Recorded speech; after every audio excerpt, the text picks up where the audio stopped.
आंनि एक्स गार्लफ्रेन्ड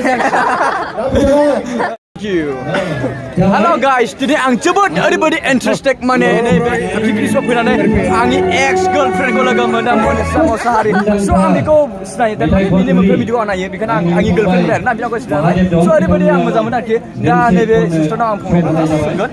बे जोंनि गामि आरोना फैनानै माबायदि मोनदों नाम्बार 1 सोंथि मोजाङानो मोनदों बेयाव फैनानै आरोना बेयावथ' फैफेराखैमोन आङो बेनो फार्स्ट टाइम गिबि खेब बेनो आंनि बे आइफवालि पिकनिक स्पटआव फैनायाव आरो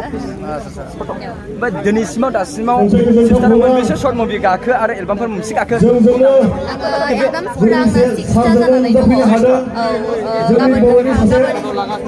गाबोन बबे सिंगल लटिफ क्रिएसन क्रिटिकेलजों आंनि बिराद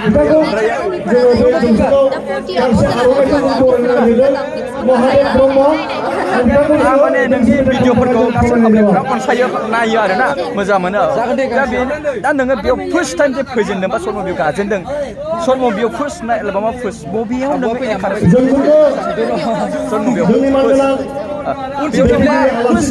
मा रल लादोंमोन जोंनि बर'नि सासे देंखोगिरि महादेव ब्रह्म बयबो मिथिखायो बिथाङा सासे जोंनि बर'नि जोबोर मोजां मोनो